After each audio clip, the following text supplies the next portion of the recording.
Madame, Monsieur, bonsoir. Merci de nous accompagner et de nous faire confiance encore une fois dans cette nouvelle émission de Stade 24. Ce soir, on reçoit avec nous Zouheir Djelloul, ancien entraîneur national. Vous avez fait partie de l'équipe qui avait emmené l'Algérie et qui avait permis à l'Algérie de revenir sur la scène mondiale en 2010. Et pour nous, et merci d'être avec nous ce soir encore une fois. C'est moi qui vous remercie, Mamar, et je suis très honoré d'être parmi vous. Et puis pour m'accompagner, vous accompagner, on retrouve Zine Amer. Bonsoir Zine. Bonsoir Mamar, bonsoir à nos téléspectateurs et à notre invité Zouheir Djelloul. Et puis également, bonsoir, c'est Ahmed Khadis, pardon. Il commence à s'en mêler les pinceaux. Très bien. Bonjour Ammar, bonsoir à Zouheir et bonsoir à nos amis téléspectateurs. Eh bien, merci. Donc voilà, vous avez la présentation. Le décor de l'émission est planté. Sans plus tarder, l'événement.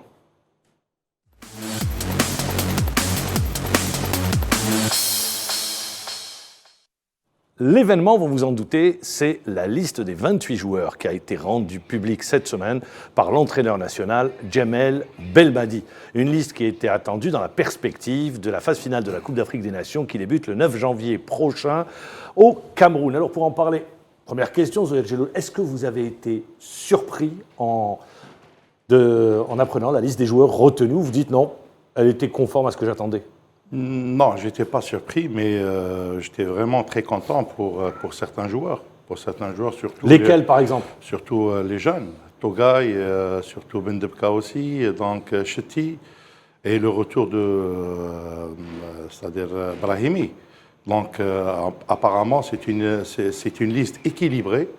Et puis, ces jeunes joueurs, c'est sûr qu'ils vont travailler avec Belmadi, ils vont gagner beaucoup de choses et surtout, c'est les joueurs d'avenir. Très bien, je me tourne vers vous, Sidi Ahmed Khadis. En lisant dans un premier temps la liste, surpris ou pas? Vous dites non, elle est conforme à ce que j'attendais, conforme à ce que fait depuis depuis 2019 Djamel Belmadi. Je pense que Djamel Belmadi a les idées fixes déjà par rapport à la colonne vertébrale de cette équipe. Après, moi je dirais qu'il a appris de la dernière CAN où aujourd'hui on retrouve au poste de latéral droit 3 joueurs. C'est-à-dire que... J'allais arriver, je n'ai pas voulu rentrer dans le détail. 3 arrières latéraux sur le côté droit. Alors si on devait parler de manière générale, je trouve que c'est très homogène, très équilibré comme liste, comme l'a dit notre sélectionneur, notre ancien sélectionneur. L'absence de Boudaoui ne vous étonne pas? Alors, je dirais que c'est une surprise dans un premier temps. Mais en même temps, il avait été averti par Djamel Belmadi et je pense qu'il est en train de payer son changement de poste avec son club l'OGC Nice. Il y a eu une petite blessure qui est venue couper un peu l'élan de Hicham Boudaoui.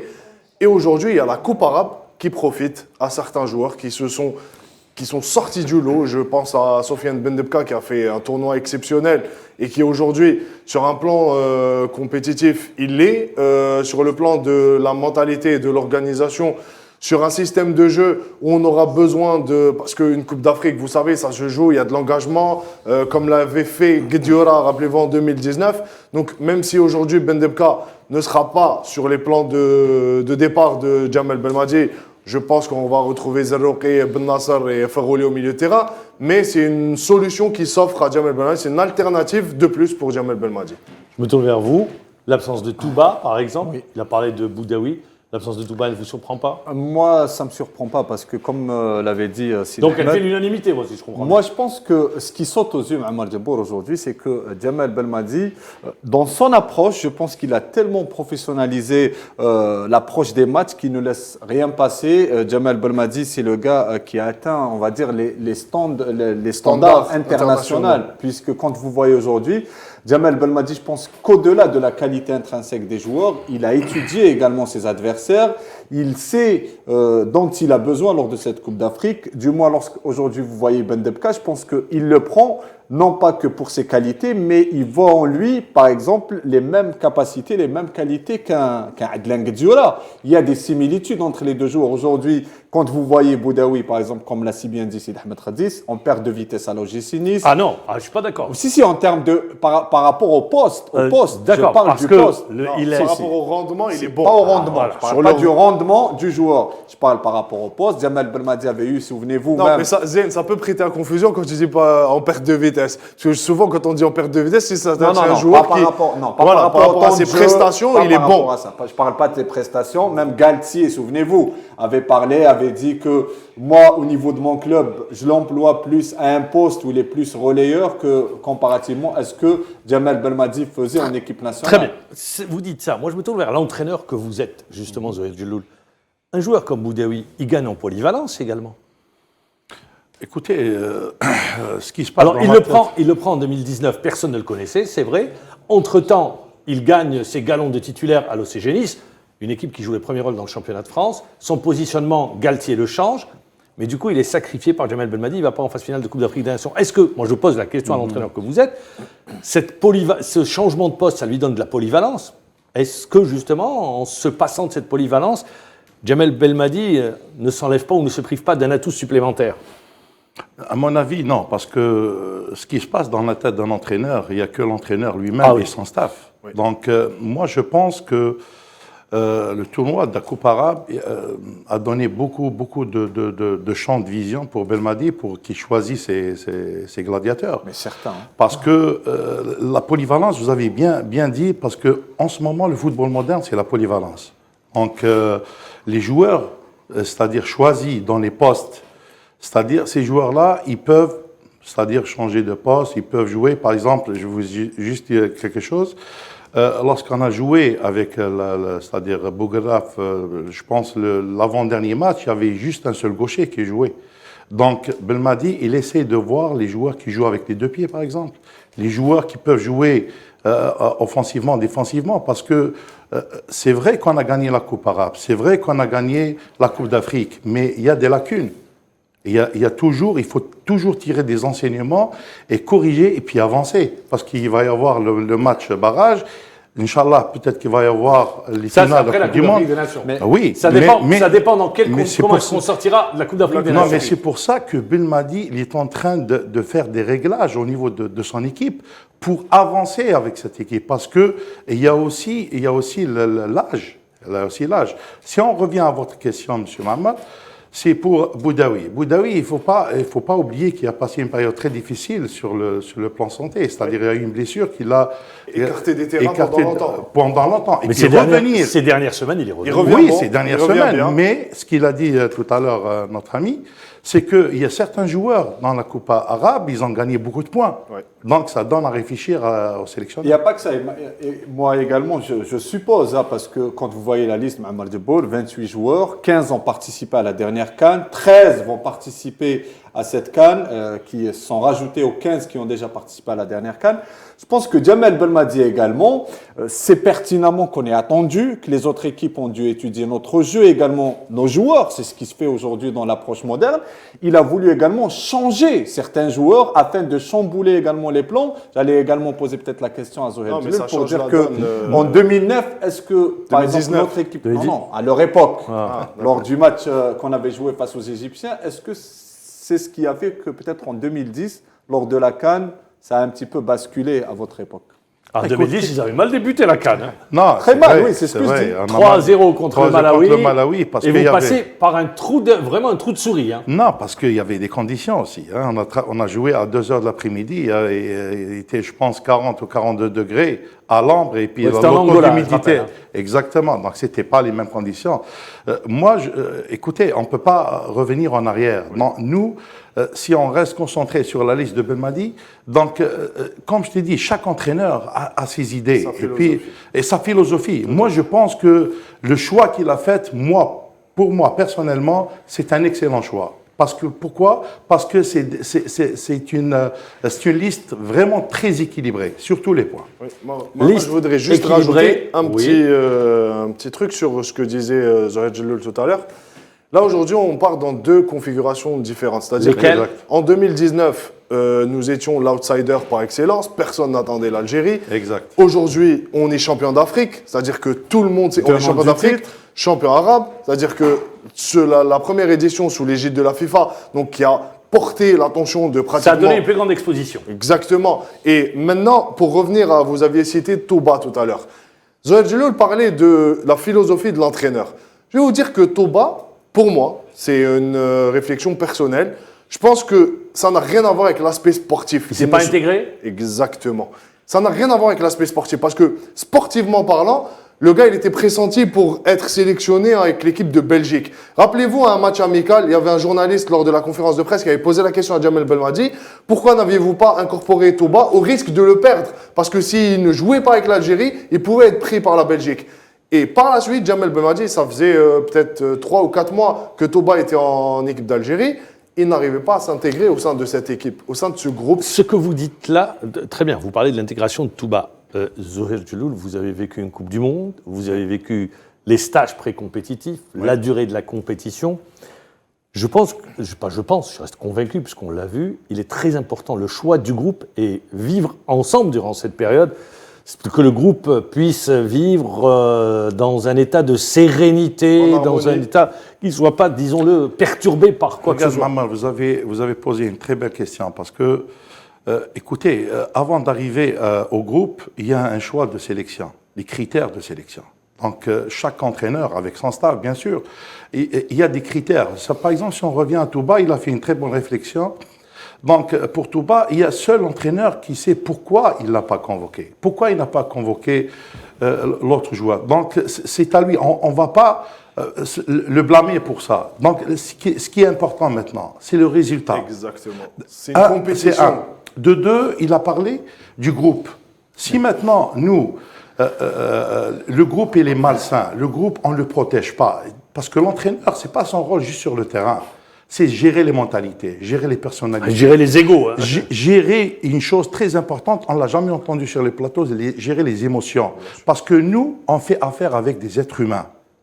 Les joueurs, c'est des êtres humains. Ils ont des sentiments, ils ont de l'amour, ils ont de la haine, ils ont de la jalousie. Donc, gérer tout ça, c'est pas facile pour un Belmadi.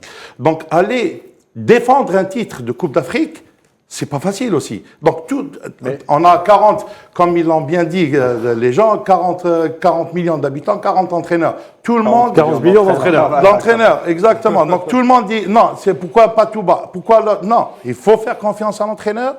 Donc, gérer cette atmosphère, c'est pas facile.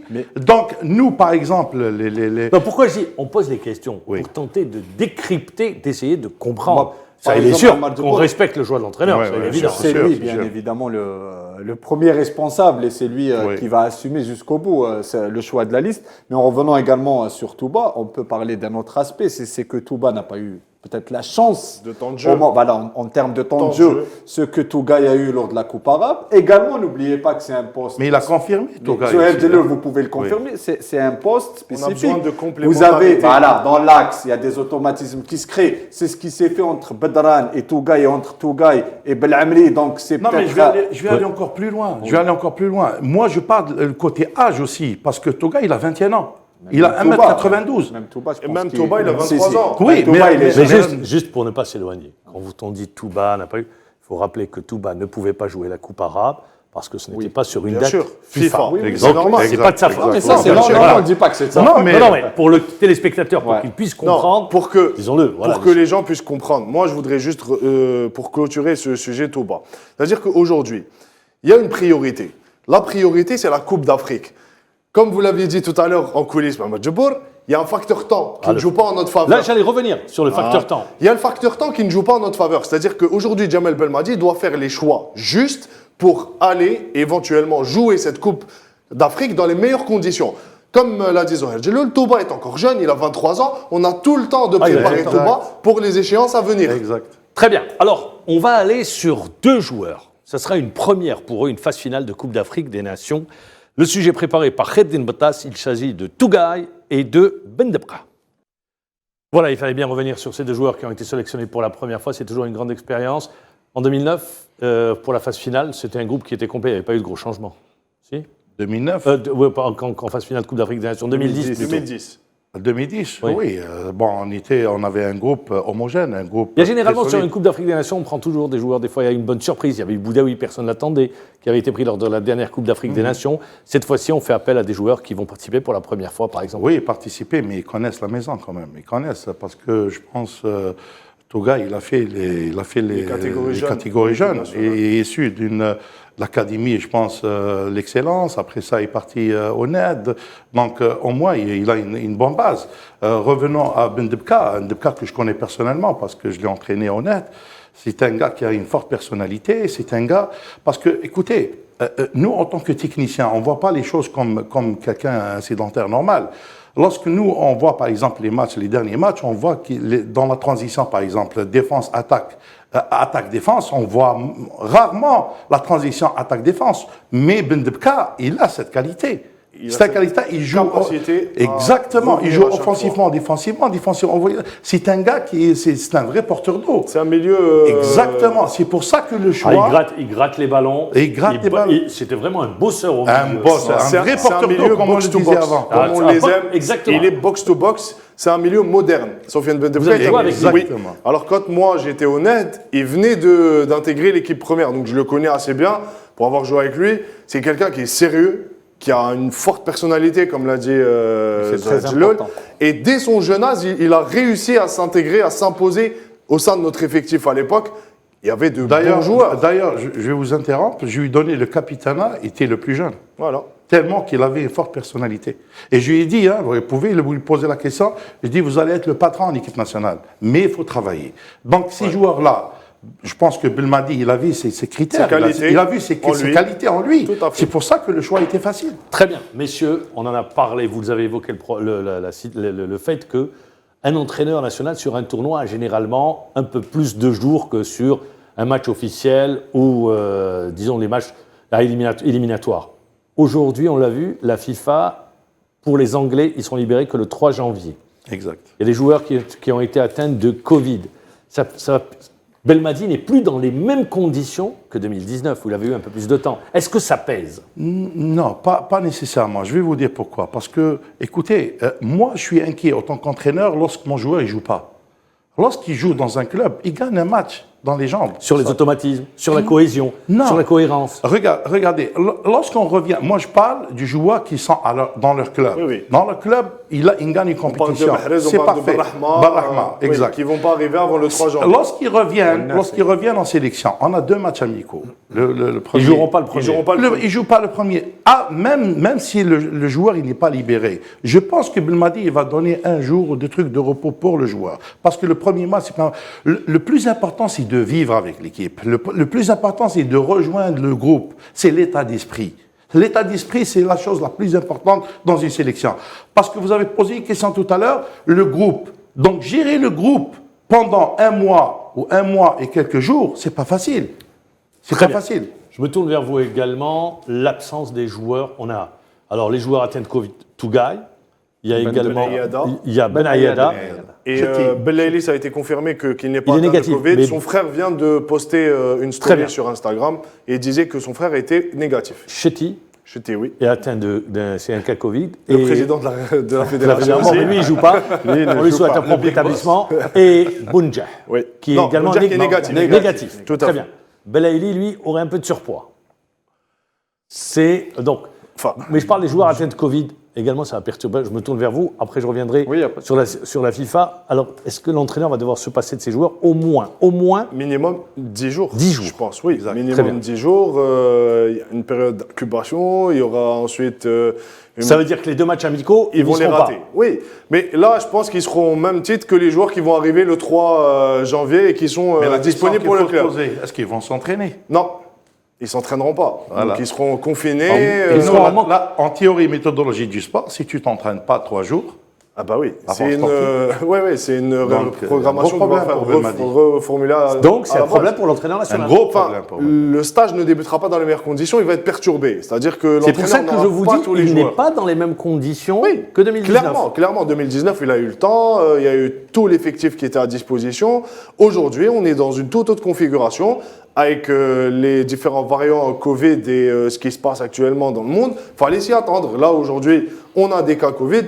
On n'est pas les seuls, il y a eu des sélections aussi où il y a eu des cas où des joueurs ont été confinés. Il va falloir faire avec. Jamel Belmadi a les ressources nécessaires pour pallier aux absences de Ben Ayada et de Tougaï aussi. Donc je pense que même si la globalité de la préparation va être perturbée, En revanche, Jamel Belmadi aura toujours les ressources nécessaires. Zine Amr également, c'est une première. La FIFA qui s'entend avec les responsables de la Première Ligue. Les clubs ne libéreront les joueurs que le 3 janvier. C'est-à-dire ils vont jouer le Boxing Day. Voilà. Il n'y a pas que Il y a aussi le championnat italien. Voilà, il y a le championnat italien. Benassal, je pense qu'il va être libéré.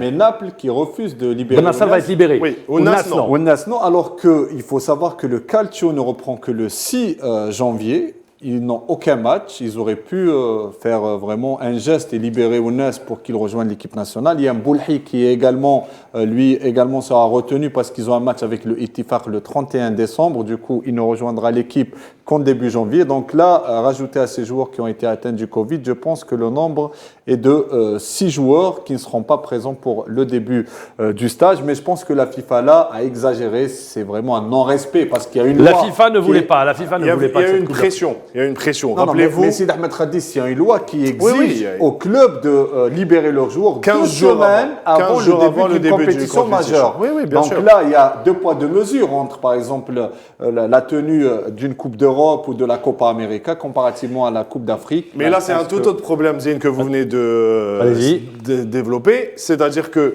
la problématique de la Coupe d'Afrique au mois de janvier. C'est le calendrier. Exactement, c'est un calendrier surchargé. Mais aujourd'hui, aujourd'hui, les moyens que mettent, par exemple, on parle un peu de la Première Ligue. Vous savez qu'il y a eu Jürgen Klopp, il y a eu Tuchel qui sont montés au créneau pour ne pas libérer les joueurs qui sont sélection africaine.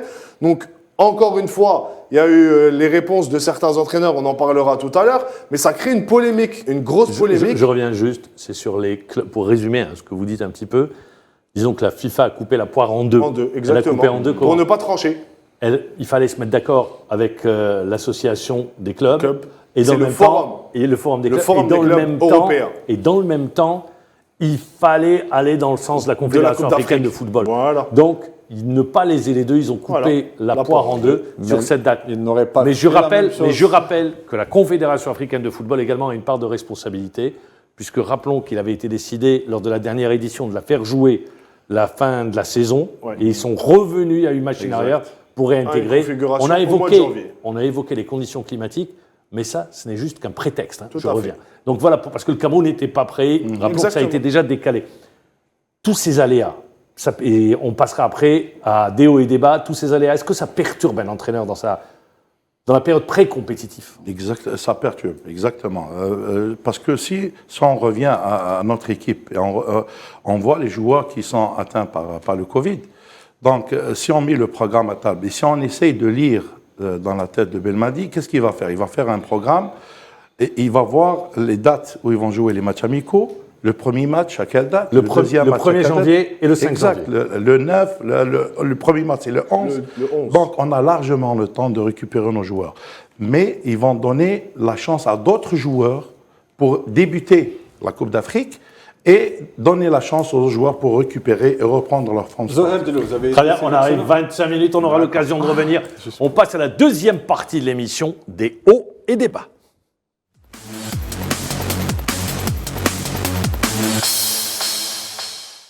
Des hauts et des bas avec cette victoire, la victoire du football africain et de la Confédération. Vous allez comprendre pourquoi après les explications de Salah Faisal. Eh bien voilà, donc c'est une grande victoire pour l'Afrique. Le Cameroun organisera la Coupe d'Afrique des Nations. Avant de revenir sur le plateau, on a en direct à partir du Cameroun Wessini Fifane, qui est un analyste, un opérateur économique, fin analyste justement du football continental. Wessini Fifane, bonsoir. Oui, bonsoir et bonsoir aux téléspectateurs et téléspectatrices de la télévision algérienne. Merci d'être avec nous en direct. Alors, question bien évidemment, le 9 janvier prochain sera donné le coup d'envoi de la 33e édition de la Coupe d'Afrique des Nations. Peut-on parler d'une victoire pour le football africain et pour le Cameroun ? Oui, c'est une très très grande victoire pour l'Afrique en général et pour l'Algérie d'abord en général et pour le Cameroun en particulier. Pourquoi ? Parce que la FIFA de M. Gianni Infantino a décidé depuis plus de 10 ans de détruire, je pèse bien mes mots, le football camerounais. Et cette fois-ci, il a encore voulu, pour une énième fois, empêcher la tenue de la CAN au Cameroun.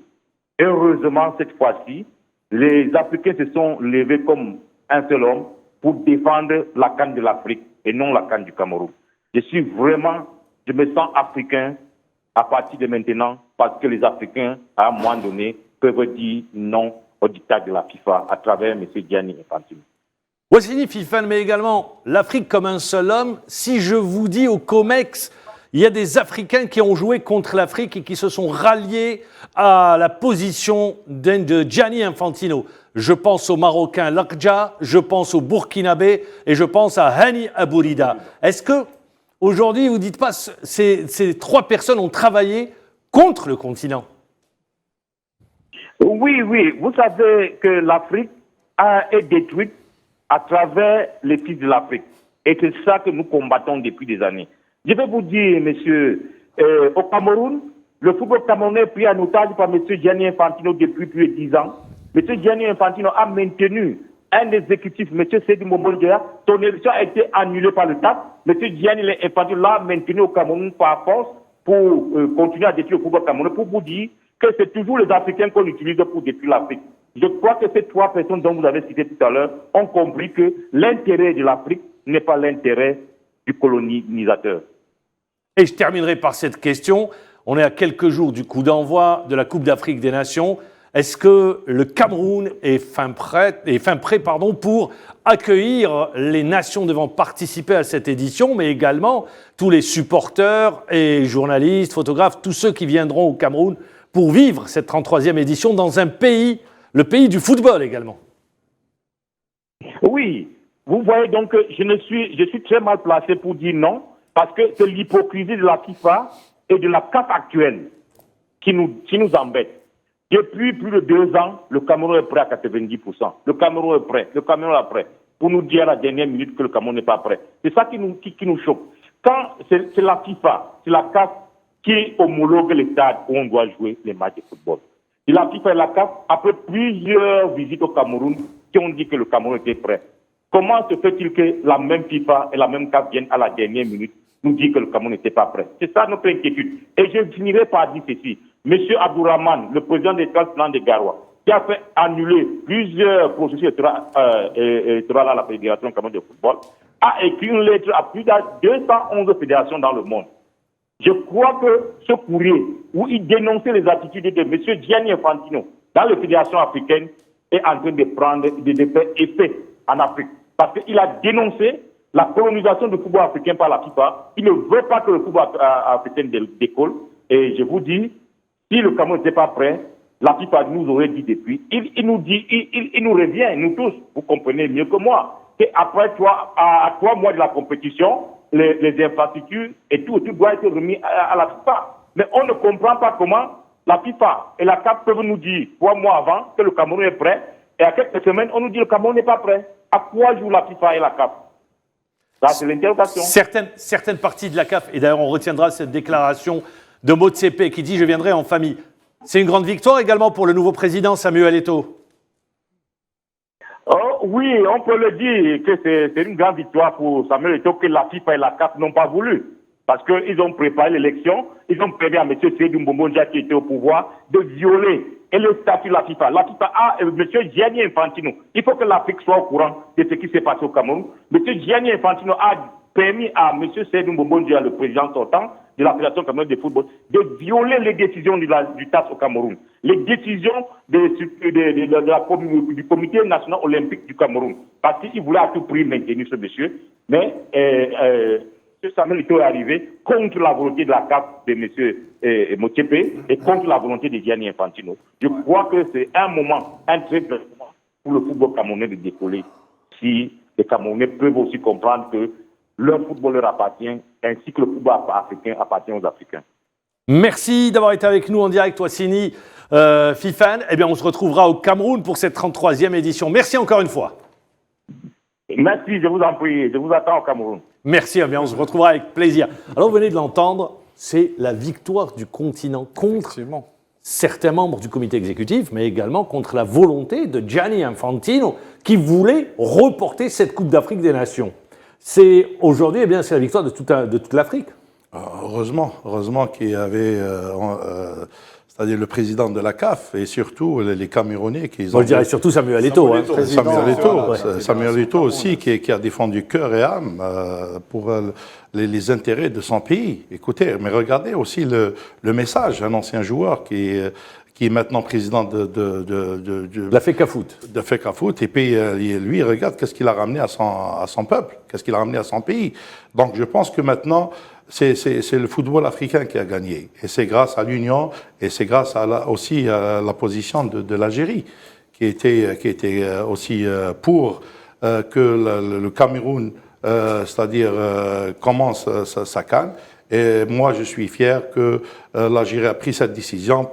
Par contre, que les autres, qu'ils étaient complètement, c'est-à-dire en dehors de... Également, si vous... Malgré toutes les pressions, malgré exercées, parce que, rappelons, Gianni Infantino avait assisté à la réunion du comité exécutif, qu'il a essayé de peser de tout son poids. Il avait pesé de tout son poids pour l'élection de Motsepe, mais cette fois-ci, il a rencontré une franche résistance. À l'intérieur du COMEX, il faut le rappeler, mais également le Samuel Eto'o fils a pesé de tout son poids pour que cette Coupe d'Afrique des Nations existe. Également, je pense que c'est le changement à la tête de la fédération camerounaise avec l'arrivée de Eto'o, premièrement, qui fait toute la différence. Aujourd'hui, il y a d'ailleurs un classement qui a été publié. Eto'o est le premier joueur africain le plus riche sur le continent, ce qui démontre un petit peu le caractère et la force. Ça veut dire qu'il est indépendante de ce joueur. Il est également, c'est Ahmed Khadis, dans les plus grands lobbies. Eto'o, aujourd'hui, il monte au créneau avec un coup de gueule où il dénonce franchement le Marocain Lakdja, où il dit c'est le traître de la Confédération africaine. C'est lui qui a été... Il y avait trois. Mais lui était parmi les pionniers, Mohamed Djibour. C'est le président. Les premiers à vouloir. Le premier, c'était Lakdja. Il l'a dénoncé clairement, d'ailleurs. Le Maroc voulait récupérer la Coupe d'Afrique des Nations. Tout à fait. Je rappelle qu'il y a eu un communiqué également de la Fédération burkinabé de football pour dénoncer le comportement de l'ancien président, qui est membre du COMEX. Et puis il y a eu Hani Aboulida qui est monté au créneau par la suite. Qui est au niveau de la FIFA, qui lui a voulu faire plaisir, bien évidemment, au président de la Fédération internationale de football. Mais je pense, Mohamed Djibour, ce qui a pesé, moi je pense, c'est aujourd'hui, je ne sais pas si vous allez dans le même sens, c'est les clubs professionnels, notamment anglais, qui ont pesé de tout leur poids et qui ont essayé de ramener Gianni sur la position, sur leur position à eux. Exactement. Mais je pense que moi, je retiendrai juste ce que disait Samuel Eto'o, et il s'appuyait sur, comme vous le venez de le dire, certains clubs qui, à un moment donné, voulaient et ont mis la pression sur Infantino, même des entraîneurs de Première Ligue qui voulaient que cette CAN soit reportée. Exactement. Samuel Eto'o, comme l'a dit Zinamer, et j'allais y revenir, c'est quelqu'un de fort, qui n'a besoin de personne, qui a les lobbies qu'il faut. Dans le même temps, il y a Motsepe qui est pratiquement dans la même position. Donc aujourd'hui, quand Motsepe, c'est plus complexe. Là, je suis pas d'accord avec vous. Mais je vous dis, pourquoi je suis pas d'accord avec vous? Parce que Motsepe, c'est plus complexe. Motsepe, il doit son élection à Gianni Infantino. Mais dans le même temps, il a cette position, exactement, il a cette position de force où, indépendamment de tout le lobbying qui se fait autour de la CAN, il a les moyens propres. Le gars se déplace avec son propre... C'est-à-dire que... C'est pas l'aspect financier. Là, également cet aspect. Non, c'est pas l'aspect financier. C'est au COMEX. Oui, ça se joue sur les vice-présidents. Ça se joue sur le relationnel. Ça se joue sur le relationnel. Je suis d'accord. Au début, Motsepe, il allait du côté de Gianni. Après, il a senti qu'au COMEX, ça balançait de l'autre côté. De l'autre côté, tout à fait. Et c'est ce que je dis aujourd'hui, c'est un homme fort par rapport aux prises de décision. Et quand vous voyez Samuel Eto'o, il reproche quelque peu à Gianni Infantino et à tous ceux qui voulaient que la CAN soit annulée ou reportée. La seule et unique raison qui était abordée, rappelez-vous, c'était les stades n'étaient pas prêts et le Covid.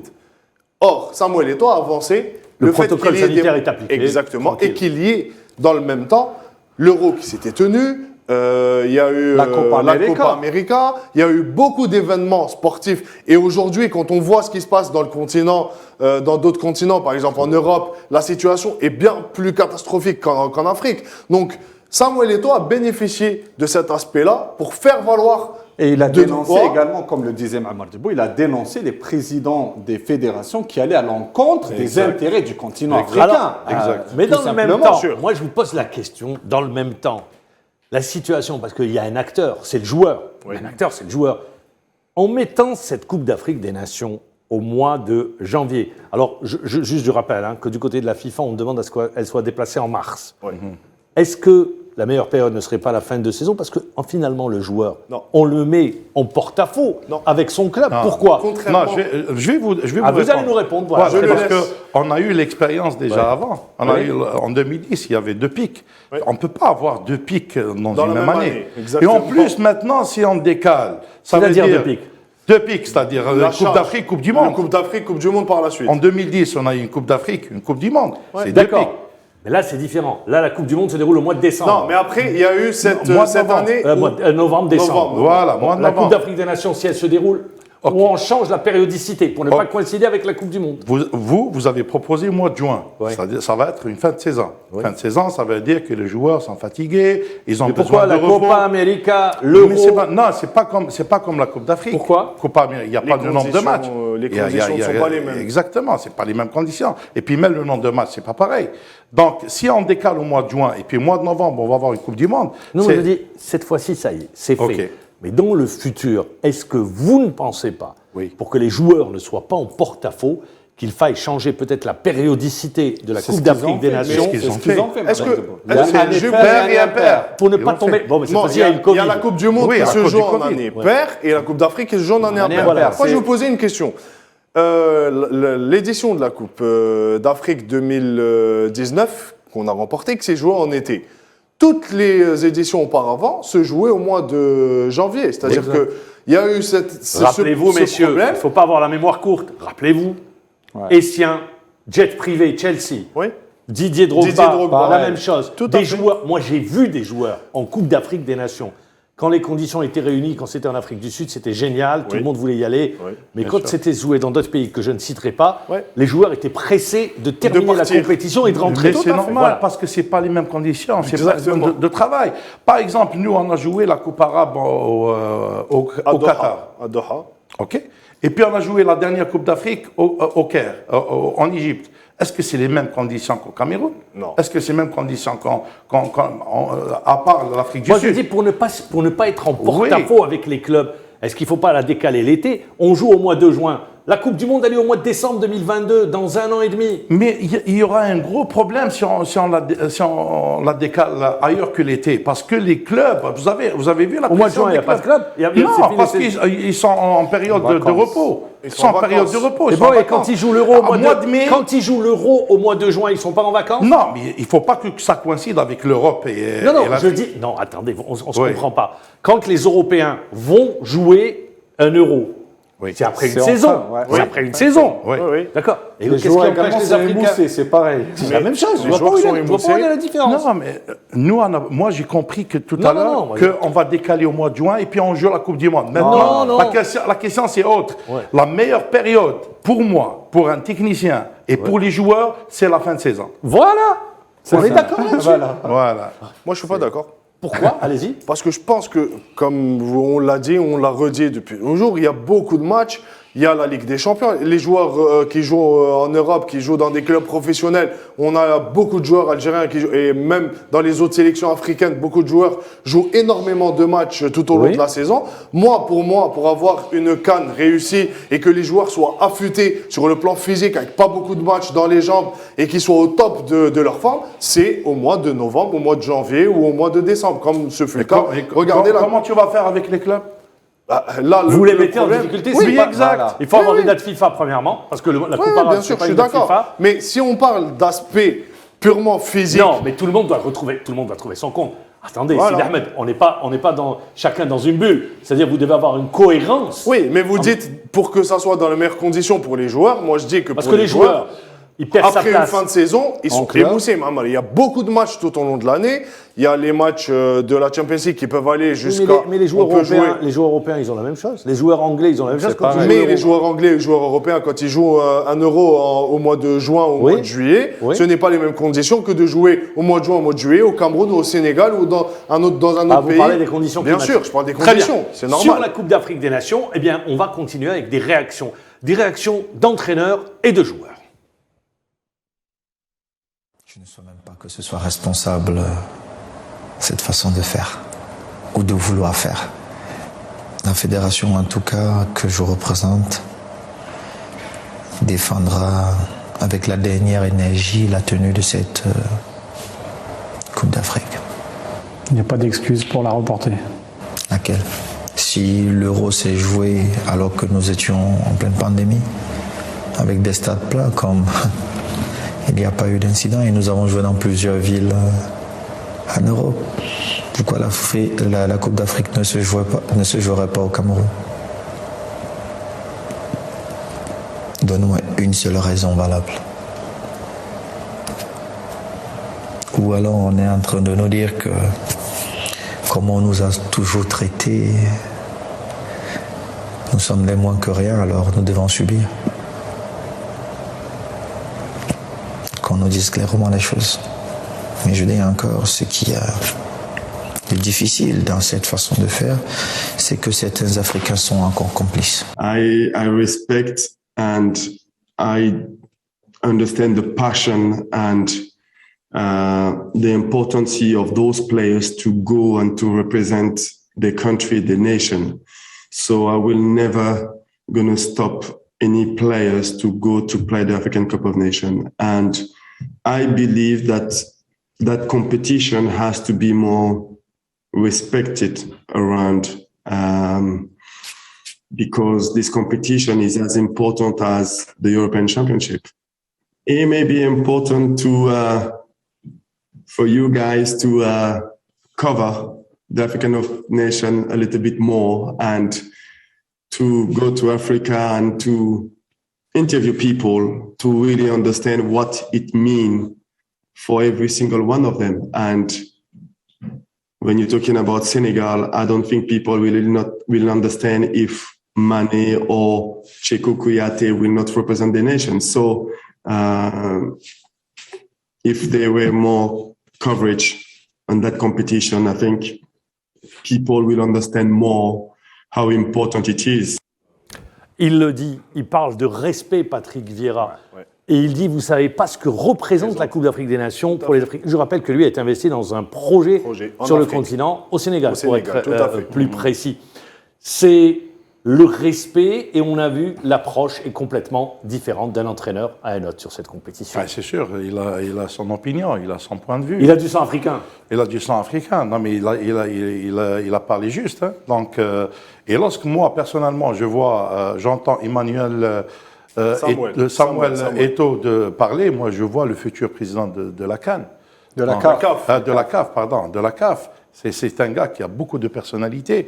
Et vous voyez comment il parle avec une aisance et puis avec une confiance extraordinaire. Il défend les intérêts de son continent. Et puis non, il a défendu les intérêts du Cameroun presque tout seul. Il est parti, c'est-à-dire avec les points en avant. Et puis tout le monde qui a adhéré avec jusqu'à ma dernière, avec toute son énergie. Exactement. Jusqu'à mon dernier souffle. Exactement. Mais trouver des gens comme ça défendre l'Afrique, c'est pas donné à tout le monde.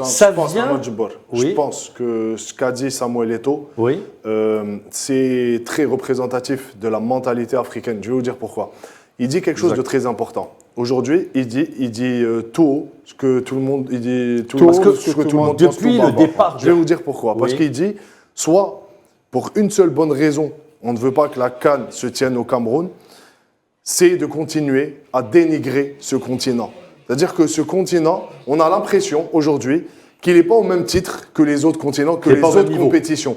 Très bien. Voilà ce que je voulais apporter. Parce que là, Samuel Eto'o, c'est un message fort qu'il envoie aux responsables. Vous avez raison de le dire. Et ça arrive. Parce que ce que dit Samuel Eto'o sur ce combat, pourquoi tout le monde s'est focalisé dessus? Parce que ça arrive après qu'Ahmed Ahmed soit passé, après que le président de la FIFA ait pesé de tout son poids pour l'élection du Malgache. Le président de la FIFA a pesé de tout son poids pour l'élection de Motsepe.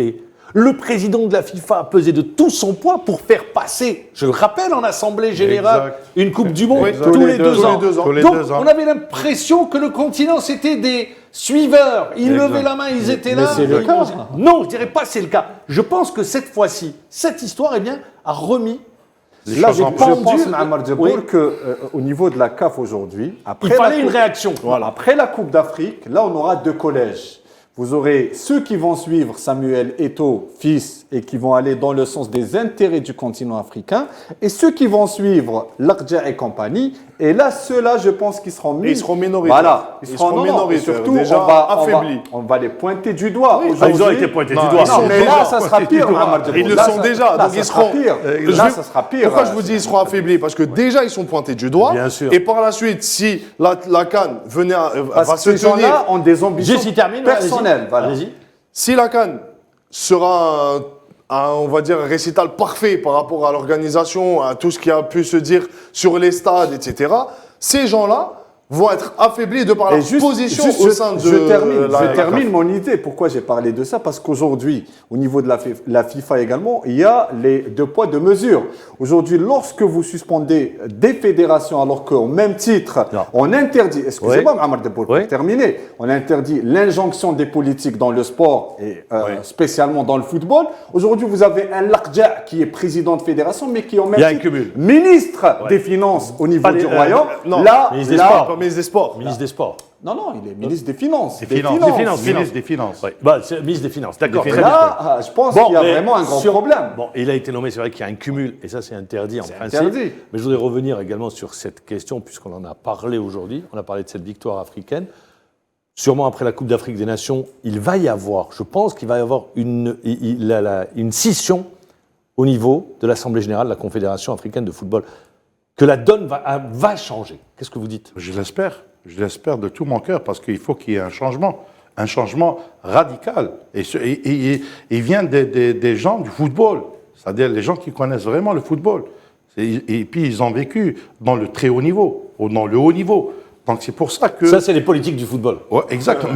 C'est les politiques du football. Mais c'est pour ça, non, mais il y a déjà un lobbying déjà. Mais maintenant, c'est qui va adhérer avec l'autre ou l'autre. Donc c'est ça. Maintenant, il va y avoir après la CAN et je pense qu'il y aura des changements d'intérêt par la suite. Les grands perdants, et c'est bien, ça montre également, les masques sont tombés. Voilà. C'est Lakhdja, le Marocain, c'est Hani Aboulida et c'est le Burkinabé également, qui ont été contre la volonté du continent d'abriter la Coupe d'Afrique des Nations. C'est le début de leur fin. Voilà, la troisième partie avec la question du jour.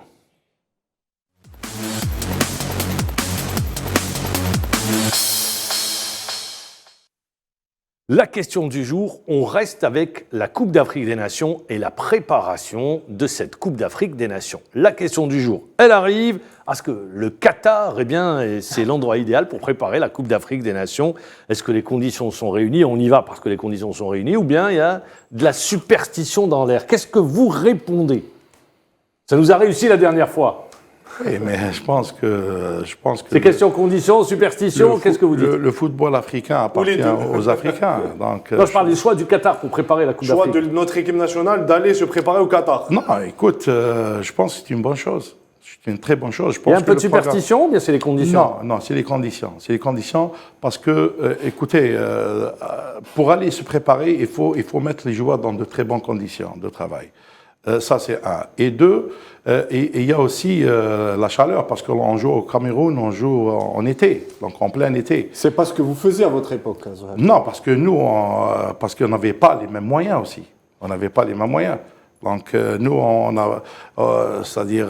Pourquoi vous êtes préparé en Suisse, il me semble bien? Non, en Suisse... Avant la Coupe du Monde. Avant la Coupe du Monde. En France aussi. Oui. Non, écoutez... En Italie également. En Italie. Nous, ce qu'on cherche, un technicien, qu'est-ce qu'il cherche? Il cherche de tirer le maximum de ses joueurs. C'est-à-dire, je vais le mettre dans des bonnes conditions de travail et tirer de lui le 100%. C'est-à-dire, moi, il faut qu'il travaille. Il faut qu'il se prépare. Même au Qatar, ils ne vont pas se préparer à 14h de l'après-midi. Donc, c'est sûr qu'ils vont choisir les horaires, le travail. Et puis, ils sont habitués à ça. Donc, je pense, avant la CAN 2019, ils étaient au Qatar. Ils étaient au Qatar, c'est pour ça. Ils vont retrouver le camp, leurs repères. Oui, exact. C'est important, bien avant sûr, le tournoi, c'est les repères. Parce qu'on a déjà de bons souvenirs. On a préparé la CAN dans les meilleures conditions. Le chargé de la communication le disait, et c'était un choix de Jamel Belmadi. Il avait signifié, il avait dit qu'on retrouve le Qatar parce qu'il y a tout ce qu'il faut, les conditions d'hébergement, de récupération, les stades sont magnifiques. C'est-à-dire que les joueurs sont mis dans les meilleures dispositions avant d'aller jouer un tournoi. Et il y a aussi les conditions climatiques. Parce que, rappelez-vous, je dirais un peu, il y a de la superstition dans le football. C'est mentir de dire que les entraîneurs et les joueurs ne sont pas superstitieux, parce qu'on a tendance à revenir vers cet événement et ce souvenir lointain qui nous rappelle de bons souvenirs. Là, on était au Qatar, on a préparé la Coupe d'Afrique. On a gagné la Coupe arabe. On a gagné la Coupe arabe au Qatar. Donc, on revient au Qatar. Donc, le Qatar, passage obligé. Voilà. Mais, rappelez-vous, la Coupe d'Afrique qu'on avait préparée au Qatar, c'était tenue en Égypte et au mois de juin. Donc, en été. C'est-à-dire que les conditions climatiques étaient pratiquement identiques. Ouais. Là, aujourd'hui, c'est tout autre chose. Je pense qu'on revient beaucoup plus pour les conditions de préparation, etc., plutôt que de la superstition. Ce n'est pas donné à tout le monde d'aller se préparer au Qatar. Moi, j'aimerais vous poser une question. Oui. Par contre, on part 4 jours avant le début et l'entame de la compétition. Est-ce que c'est suffisant? Oui. Parce qu'il faut regarder, je t'ai dit, les joueurs, ils sont en plein boom. Ouais. Les premiers, c'est-à-dire ils sortent d'une coupe arabe, et les autres, ils sont dans leur club. D'une première partie de saison tous les joueurs, ils sont les 4 jours. Moi, je parle pas du temps de jeu. Moi, je parle du fait, est-ce qu'on a le temps de s'adapter? Parce que là, on va au Cameroun, 4 jours avant. Il faut le dire que le choix, juste je précise, j'apporte des éléments d'information. L'hôtel a été choisi, le lieu d'hébergement. Tout est fait, c'est-à-dire il y a une délégation qui se prépare avant, qui partent avant pour permettre l'arrivée des joueurs et qu'ils soient mis également dans les meilleures conditions. Je pense que ça aide du moment que tout est réglé comme une horloge, donc il n'y a plus de problème. Bien sûr. Écoute, 4 jours ou 5 jours, on ne parle pas d'adaptation avec la chaleur. Donc l'adaptation, on parle dans l'attitude. Dans la chaleur, on s'adapte ou on ne s'adapte pas. C'est-à-dire, on travaille. C'est-à-dire, le plus important dans tout ça, c'est de mettre les joueurs dans de meilleures conditions. C'est quoi les meilleures conditions? Je vais m'expliquer. Meilleures conditions, ça veut dire c'est-à-dire dans la préparation ou dans la récupération ou le retour, les joueurs qui retournent de blessure ou les joueurs qui ont le Covid. C'est-à-dire tout ça favorise notre équipe à bien travailler. C'est-à-dire le joueur, il ne va pas travailler à 20 ou à 30% de ses capacités. Il faut que le joueur travaille plus que 80% de la capacité. Deux matchs amicaux sont-ils suffisants? Oui. Très suffisant. Merci pour la transition. Je me tourne vers vous. 2 matchs amicaux. Le premier, ce sera contre la Gambie. Le deuxième, ce sera contre le Ghana, les Black Stars du Ghana, qui sont qualifiés, je le rappelle, pour les matchs barrages. Que doit attendre Djamel Belmadi de ces 2 rencontres? Il fait déjà sa mise en place. Il essaye déjà C'est clair. Il aura sûrement 2-6. Je pense que déjà, il a d'emblée son équipe type. A priori, avant un grand tournoi pareil, l'entraîneur a déjà les joueurs en tête qui vont débuter le tournoi, sauf surprise. C'est-à-dire qu'il y a des surprises de dernière minute, défection d'un joueur. Je pense qu'à un joueur qui pourrait être là, il y a eu les cas Covid. Si un joueur était pressenti pour être titulaire, il peut y avoir des cas Covid. Voilà, il peut y avoir encore des cas Covid. Donc, mis à part ces problèmes-là, je pense que déjà l'entraîneur a une idée précise des 2 rencontres et de ce qu'il veut faire sur ces 2 rencontres, de préparer le premier match déjà de la CAN dans les meilleures conditions. Ensuite, il y a aussi le fait que ces 2 premiers matchs interviennent une semaine avant notre premier match officiel. Donc, c'est déjà largement suffisant pour que les joueurs puissent récupérer. Pour répondre à la question de Zine, un joueur, généralement, il se met dans les conditions au bout de 48 heures. C'est-à-dire qu'on arrive à l'hôtel, on prend ses marques, le lendemain, on s'entraîne, et tout de suite après, on est dans le bain, on rentre dans le vif du sujet, on est dans notre bulle, on prépare les matchs à venir et notre tournoi. Donc je pense que Djamel Belmadi a déjà une idée précise. Il va essayer, il ne va pas trop... En 2019, il n'avait pas fait jouer son équipe type face au Mali. Non, j'ai dit, il a son équipe type dans sa tête. Oui, mais après, pour les 2 matchs amicaux, il sait déjà ce qu'il va faire. Essayer des joueurs sur lesquels il pourrait compter pour le premier match, voir à peu près si les joueurs vont revenir. Il va essayer quelques variantes, je pense, également. Voilà.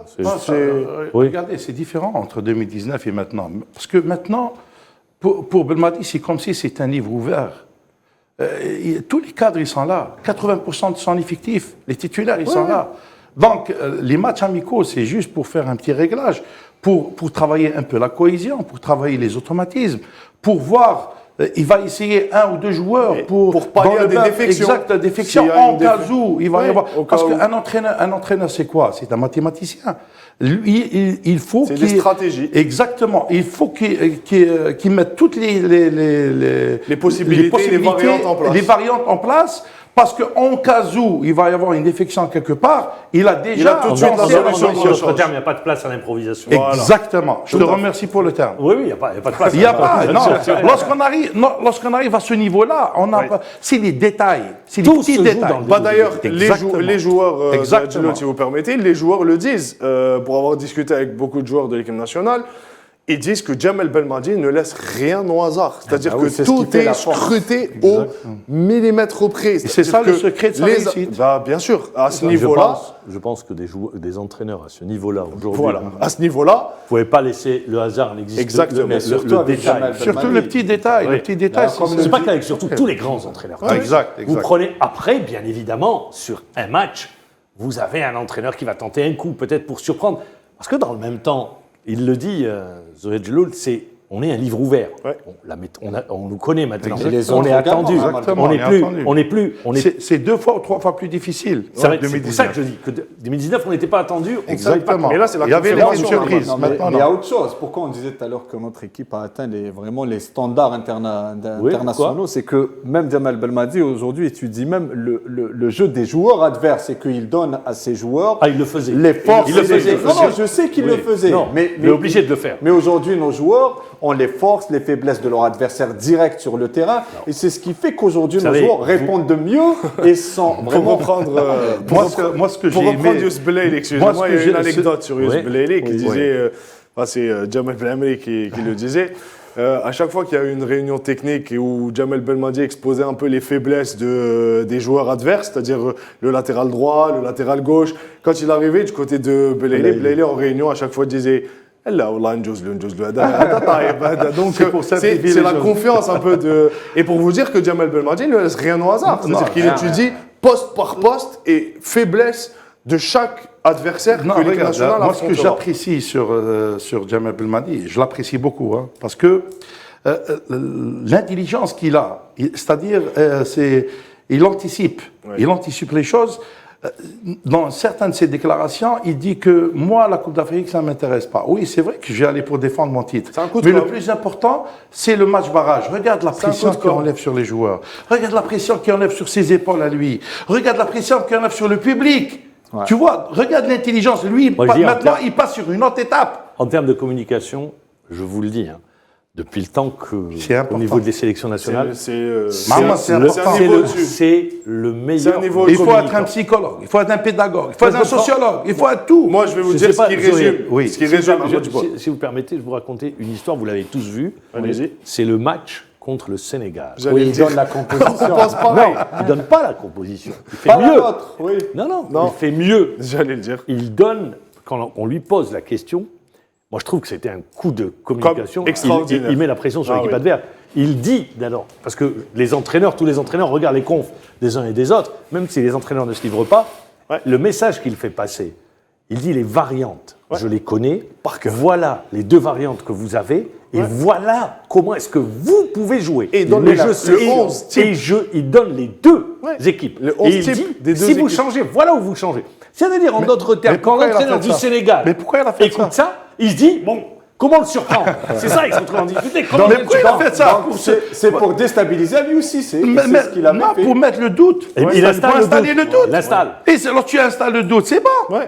C'est-à-dire que tu J'allais rentres- dire ce qui résume Jamel Belmadi en termes de communication, Mahamar vient de le dire. C'est ce que Voilà, j'allais exactement. reprendre. Mais Moi, c'est c'est- extraordinaire. en Moi, je termes vais vous de dire, cette communication. conférence de presse, je l'oublierai jamais, c'était au Caire. Il est resté dans Et les annales. Elle reste dans les annales. Elle reste dans les annales. Et personne ne s'y attendait. Non, mais d'ailleurs, la salle, on a éclaté. Je me Ouais, souviens, j'étais ouais. présent, on a éclaté de rire. Mais je voudrais revenir également sur un deuxième aspect. C'est quelqu'un qui sait protéger son groupe, Oui. qui sait mettre ses joueurs en confiance. Oui. Et puis, je le dis, hein, un entraîneur, c'est quoi un entraîneur? C'est quand il a le groupe, Il maîtrise qui va son groupe. tout donner pour lui. Il maîtrise son Et il le groupe. maîtrise. Alors, il y a il, un aspect, il le protège. Et en plus, il nous a donné un autre entraîneur. Ouais. Il nous a donné un autre entraîneur Ouais, qui qui a vient, gagné incomparable. Et puis, moi, j'ai entendu ce qu'il se dit. dit. Moi, Il a- par contre, là, je ne suis pas d'accord avec vous. Il ne nous a pas donné un autre entraîneur. Je pense qu'il y a un état d'esprit qui s'est installé au Une niveau des Non, sélections. Mohamed, s'il te plaît, dans le sens où c'est lui qui l'a recruté dans son staff. Et c'est lui qui l'a mis commencé avec après. lui à la Khouya. Écoutez, Voilà, et il puis, le connaissait. moi, ce que j'ai entendu dire, je ne sais pas ce que c'est vrai, mais je pense que c'est 99%, c'est vrai. Il venait même pas voir les matchs C'est vrai. pour ne pas enlever. mettre la pression et ne pas enlever le mérite à Regardez la simplicité de cette personne. Il est humble, oui, bien sûr. Il est humble. La clair. simplicité Non, c'est quelqu'un- est une vertu chez C'est l'homme. quelqu'un du très Je grand- pense que. Mais le sujet, on est parti très loin. Alors, mais c'est la personnalité de On parle Belmadi. d'Algérie maintenant. Non, c'est la personnalité de Belmadi. Alors la question, parce qu'il faut répondre à la Oui. question, superstition, une condition ou les deux? Qu'est-ce que vous dites? Moi, je pense les deux. Alors, Mais plus les conditions que superstition. Moi, je pense que non. C'est pas. Moi, je pense que Belmadi, il laisse rien au hasard. Il va toujours aux petits détails. Tout est calculé pour lui. Je pense que c'est la première fois qu'on a un entraîneur de cette envergure. Et Donc, qu'est-ce que vous superstition, je pense, Belmadi, moi que je connais, je connais comme ça, comme tout le monde. Mais la superstition, pour lui, je pense pas qu'il a ça. Ah, mais on est tous un peu superstitieux. quand Moi, même. je pense que si. Si, on est tous Si, un il peu y a des superstitieux. aspects qu'on m'avait raconté, c'était bon, je ne vais pas le raconter à la télévision, mais il est superstitieux et je pense que c'est les deux, comme on le ouais, c'est disait. les deux. Il y a les conditions qui sont idéales, idoines, et il y a également la superstition. très bien. Eh bien, messieurs, donc pour les deux, avec un peu plus les conditions. Voilà pour cette question et on va passer à la troisième mi-temps.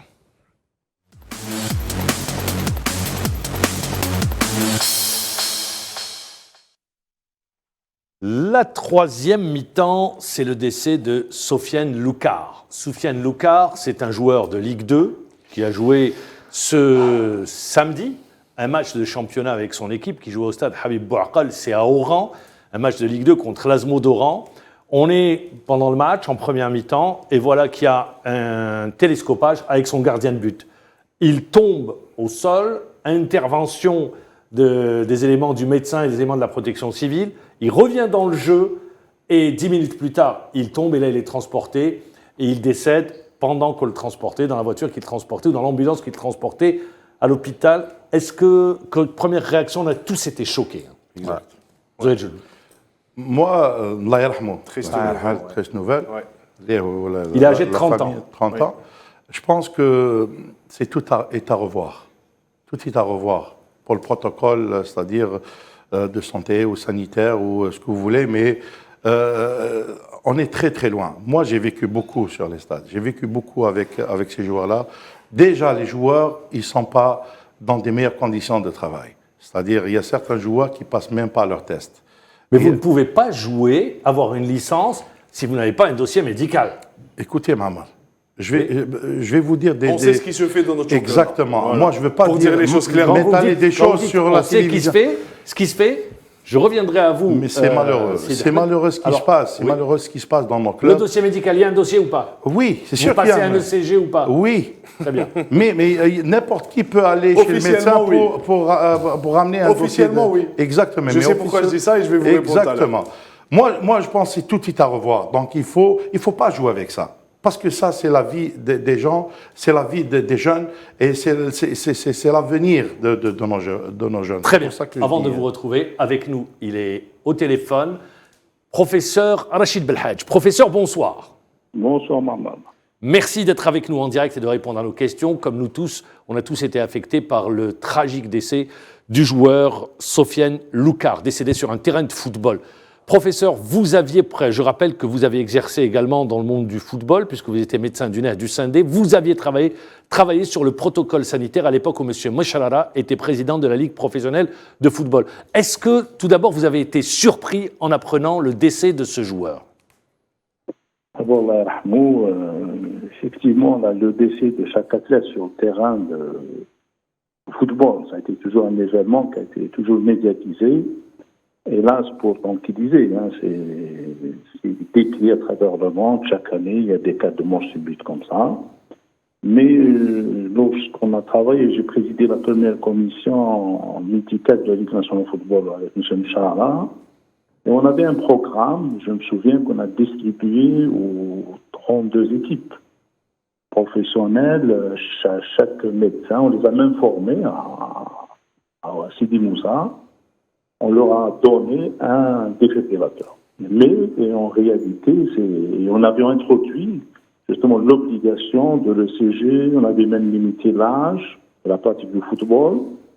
Vous vous souvenez le joueur du parc, l'entraîneur de gardien de but de Blida, je crois. Exact. De gardien de but. Il est décédé au 20 août, je crois, j'ai oublié son nom. Il était entraîneur de gardien de but du Lens. Si mes souvenirs sont bons, c'est Hamouche. Exactement. Voilà. Exactement. Il a fait justement un malaise, suivi d'un arrêt, il a été transféré à l'hôpital, il a arrivé de décédé. Donc on avait posé le problème de dossier médical. Avant, c'était des simples licences comme ça. Et on avait introduit tout un programme. Il y avait même une carte sanitaire de la gestion, par exemple, du traumatisme du crâne. Il y avait le cas Gasmi, vous vous souvenez? Gasmi de la JS Kabylie. Oui. Ça, c'était un traumatisme crânien. Et on avait un dossier ambitieux, c'était la place du médecin dans un club professionnel. Puisqu'il faut le dire, la médecine du football, on n'a pas développé. On avait même l'intention, en ma qualité de président de conseil scientifique actif de médecine d'Alger, de travailler, d'aider la FAF à créer ce qu'on appelle cette spécialité, on appelle la médecine du football. Donc il fallait former des gens. Et là, les gens ne nous ont pas suivis. C'était la place du médecin, la place du kiné, l'organisation médicale au sein de nos clubs professionnels, même au niveau des académies, elle laisse à désirer. On a senti qu'il y a un recul. Par contre, il y a des choses qui ont été faites. Alors justement, professeur, pour avancer, pour éviter que de tels drames arrivent, ça peut arriver, mais déjà, le SMIC sur un terrain de football, c'est d'avoir un défibrillateur? Pas uniquement un défibrillateur. Allez-y. Il faut aller d'abord, il faut que la protection civile aussi s'organise. En médecine, c'est de la prévention beaucoup plus, et surtout l'organisation. Lorsqu'on vous ramène une ambulance, même de la protection civile, qu'elle n'a pas le personnel qualifié, elle n'a pas aussi les moyens nécessaires, une sorte d'oxygène, comme intuber quelqu'un. Donc il faut aussi une ressource professionnelle pour intuber, placer les voies et poser le diagnostic aussi, et gérer le défibrillateur, malgré qu'il y a le défibrillateur automatique, mais aussi former le médecin, le staff médical qui est sur le terrain, il est là à prendre en charge tous les acteurs du football, même les arbitres. Et aussi former ces équipes, on les appelait, ce qu'on appelait les médecins du vendredi. C'est des médecins qui sont pas... On a assisté même dans des médecins de clubs professionnels, ils n'avaient pas de leur propre médecin. C'était des médecins du vendredi qui venaient le jour du match. Donc, très bien. Il faut revoir... Professeur, pour vous, dans une équipe de football, dans un club professionnel, c'est une équipe médicale qui est présente comme cela se fait dans le monde, exactement. qui est au club, quoi, qui appartient au club. Un contrat permanent. Qui est une structure qui appartient au club. Ah, bien sûr, des médecins qui travaillent, sont recrutés dans le club, ils ne font que ce travail-là. Ils travaillent avec les jeunes, ils sont là toute la semaine, parce que la médecine du football, ce n'est pas uniquement la prise en charge sanitaire durant la compétition. C'est le suivi, c'est l'éducation, c'est un suivi biologique. Il y a beaucoup de choses dans le Très bien. qui sont développées, la prévention contre le dopage, contre la toxicomanie, contre pas mal de choses, même contre la violence. Très bien, on l'a très bien compris. Question de Zine Amr. Alors, professeur, je me suis un peu documenté. On dit qu'une arythmie ne peut pas être décelée au préalable et on dit qu'au-delà de 3 minutes, on ne peut pas survivre. Alors, comment prévenir contre la mort subite sur un terrain de football? Justement, c'est bien dit, ce qu'on appelle la mort subite, c'est une mort rythmique.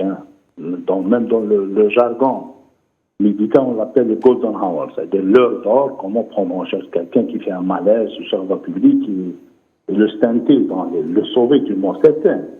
Il y a des mots, ce qu'on appelle inévitables. Vous pouvez, même si quelqu'un fasse un arrêt cardiaque devant un bloc opératoire, il fait des troubles du rythme grave, et bien vous le perdez.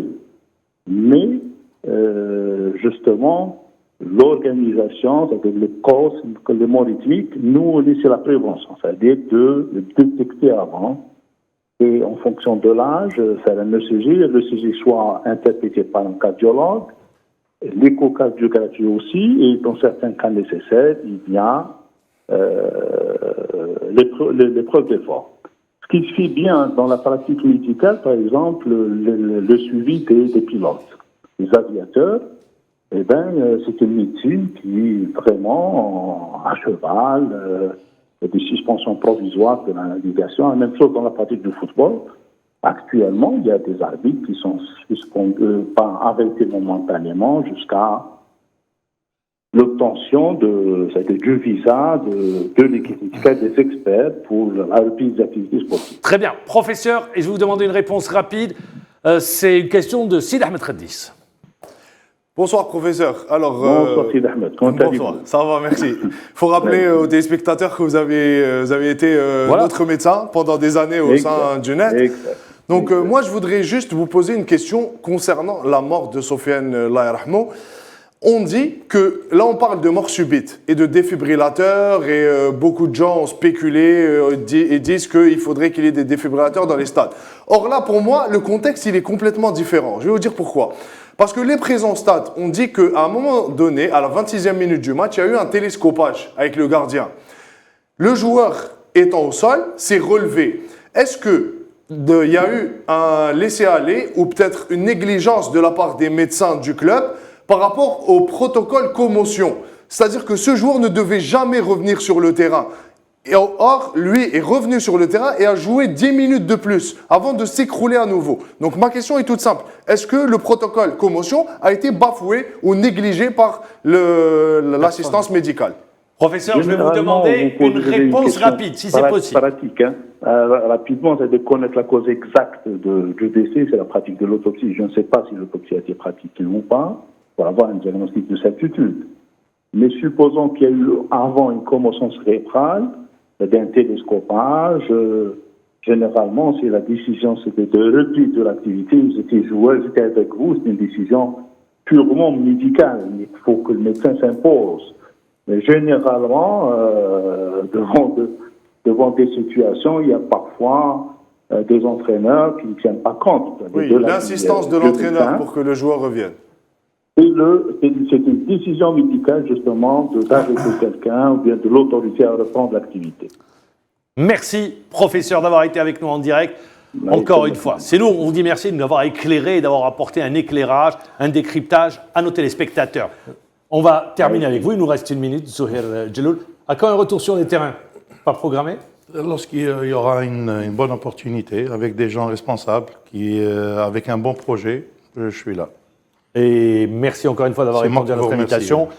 Merci une nouvelle fois, Sid Ahmed Khaddis, Zena Amer, merci à toute l'équipe technique. Eh bien, nous, on vous dit tout simplement bonne soirée, rendez-vous la semaine prochaine et je vous souhaite, au nom de toute l'équipe, une bonne année 2022. Merci, au revoir.